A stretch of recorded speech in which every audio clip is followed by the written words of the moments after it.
Hey guys, welcome to the Syntorial Let's Play Lesson 1. Syntorial.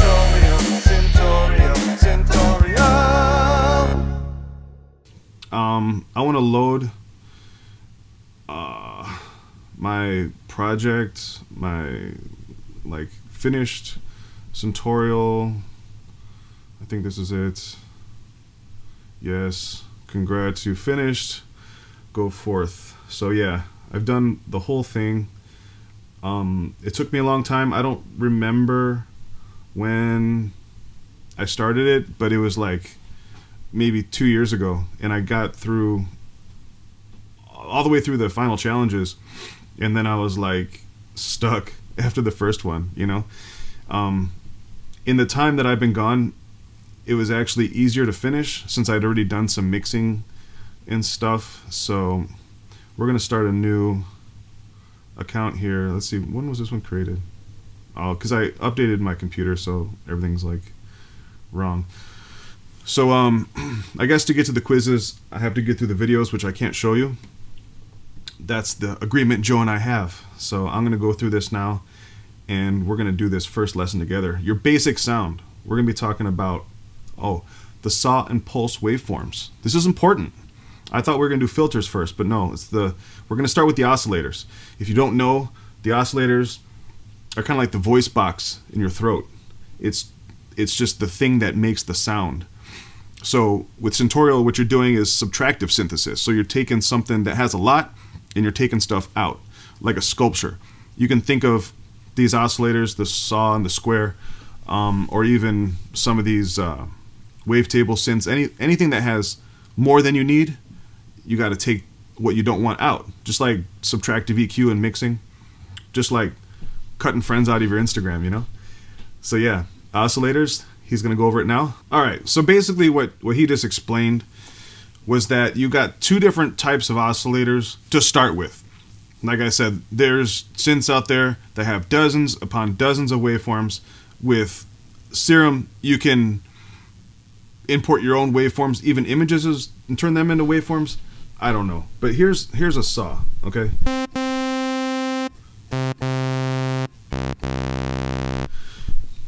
You know, deadmau5 uses a ton of saw waves. Let's listen to it on the stereo system. Okay, so you can hear on the bottom it gets kind of farty, and on the top, you know, pretty much a basic sound. This is going to be your bread and butter when it comes to synths, at least in my experience. And now we also have a pulse wave, and that has a little bit more of a hollow sound. Oh. And you'll be able to hear that there's more sub content in this waveform. Up high, they don't sound that different, but really in the bottom is where you get the majority of the difference. Saw and pulse. You know, the pulse wave, the square wave as they have it here, which it has, the square wave has equal parts positive and equal parts negative, okay? But with later on you'll find out that you can change the pulse wave. It's very versatile like that. But for now it has sort of a smoother sound than the saw in its natural state. So let's do the exercise.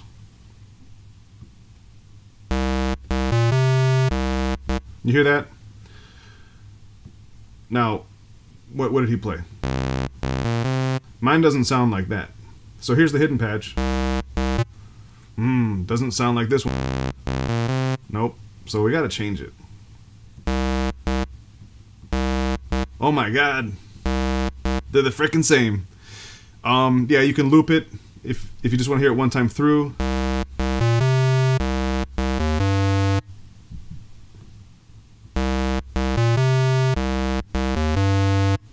Yeah, and then it'll also put a click, which you don't need right now, but later you're gonna want to know that.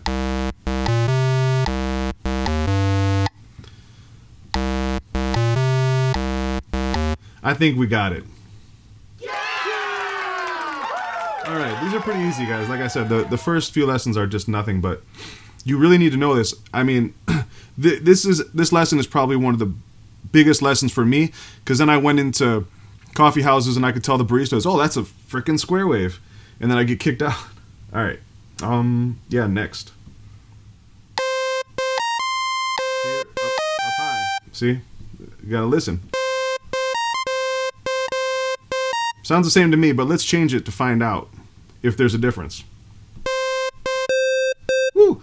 That sounds much more like the Atari whatever that I used to play. Frogger? Remember Frogger? Keystone Capers? That's Keystone Capers. So let's go back to Saw. Same. Yeah! 2 for 2. 2 for 2. Let's go for 3. Different, fam. Pulse. Hear that? That's how it is. Yeah! Yep. Not that hard. Now, what do you think? Put your comment in the description. Is that a saw or is that a pulse? Let's hear it again. And what's this? Or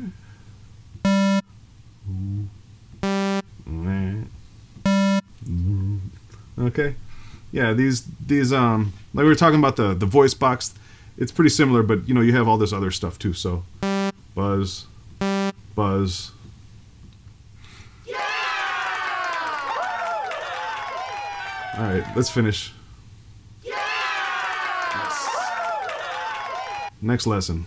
So he just basically went over pulse width, which I was just talking about. Your saw wave doesn't change. There's no pulse. You in some synths you can manipulate the phase start point of your saw, but pretty much all synths will have this pulse width option. So you go from the square, which I was talking about, equal, positive, and negative, like a square. But then you can narrow it so it becomes more negative and less positive. And you can see that except for this hard off value, it's starting to look more like the saw. Boom. Boom. And even more here, except just different. Okay? It just becomes more quacky. Oops, nothing for the saw there. Yeah. It's like mama duck, brother duck, and baby duck. Okay? Up high, maybe not as much difference. You know, but what happens is when you get to these patches where you don't know which is which, you just gotta play it down low. Yeah, the narrow pulse is a bit more papery, and actually you get a little bit more bass out of the saw down low compared to the narrow pulse. So yeah, you lose bass, but you gain more of a mid-range bite. So yeah, let's start the challenge. It's like, so I'm trying not to play my subwoofer. All right, you know, the whole secret here is middle C, okay? Because you start on middle C. Later on, you'll find out that there's more features like filter key tracking. You will learn this stuff, but with middle C that doesn't apply because it starts there. So I always like to play. He's got his own played examples, but I like to play my own. See, I know that that's some kind of pulse. Now, let me think about it. This is a big thing that I wanted to do going through this. It's not just flip over and start twisting knobs. I want to imagine what I think the sound is and try to get it right away. That's going to be the hard part. But yeah, let's listen.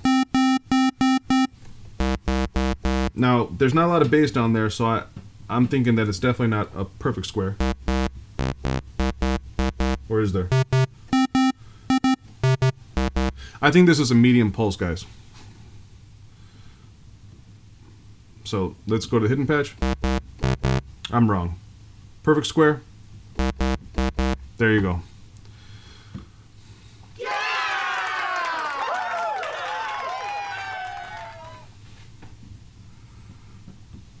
Next. I think that's a saw patch. Sounds like it to me.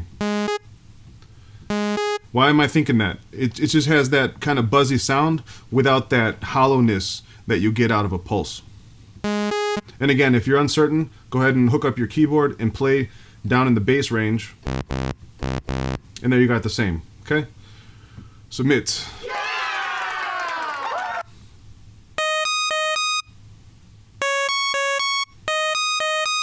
I'm thinking that that's a narrow pulse. Sounds like it. Let's hit the bass range. That's the hidden. That's mine. Okay? That's definitely the frickin' same. That's another, sounds like another pulse. Medium, maybe. Let's play it down in the low range before I make my final selection.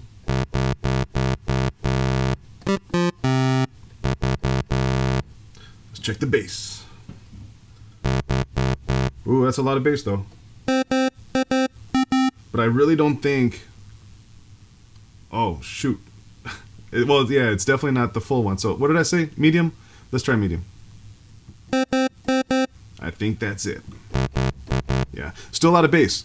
But compared to the saw wave, just it lacks a little power. Similar, but...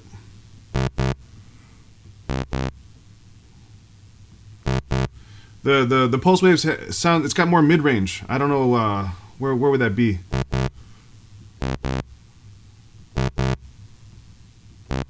I want to say in like the 300 range, 300 hertz. We're getting a little bit more life out of it, so boom. So perfect. That's definitely, without doubt, a narrow pulse, guys. Very, very popcorny. Sound popcorny. Makes me coney. Alright. Wah, wah. See, it's very like Baby Duck. Wah, wah. Ah, ah.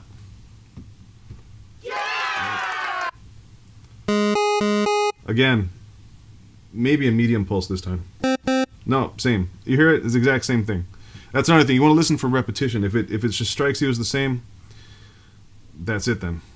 Wait. Medium, right? Yeah. Cool. Oh, yeah, and there's quizzes. I forgot about these. I don't know if I'm supposed to show these or not. I think we can. What do we call the sound, the raw sound a synth generates? That would be the waveform. Right? I mean, frequency is a part of it. Hopefully there's no delay yet. And you'll learn about modulation later. So it's the waveform. Woo. What part of the synth is responsible for generating the waveforms? Did he mention this? It's not the filter, guys. It's not the amp envelope. You're going to learn about that later. That has to do with the you know, like a guitar amp, the loudness, okay? And then the LFO is an oscillator, but it's a low frequency oscillator. So low that you can't even hear it. Imagine that. So let's go with the one you can hear. Look at that. They're hitting me with a freaking challenge already. That's got to be the freaking pulse wave, guys. I think I can play along with it. No? It's got to be the freaking pulse wave, guys. Because it's got a lot of fatness to it, you know? Again, we kick over the big boy speakers. And that's got a lot of bass, man. And a very smooth top end. So I'm going with the square. That sounds like a saw to me, man. Very buzzy. That's very narrow. Okay, now we're getting into Donald Duck territory. But is it thin or is it medium? I don't know. You can't shoot. I think that's narrow pulse, man. Just very, very nasally. And there's your medium pulse. How did I know that? I'm a genius. An audible genius. Alright. Cool. So let's check out the On Your Own challenge, which is for my patrons. So join me over on Patreon to get access. All right, guys, thanks for watching. That was the first lesson in Syntorial, and we covered the basic oscillators, the saw and the pulse, and also the function of pulse width manual modulation. Modulation meaning change over time, so you put it on a setting and then you changed it later, okay? This is an important lesson. Next week we're going to talk about the filters, so subscribe, like, comment, and I'll see you next week. Peace.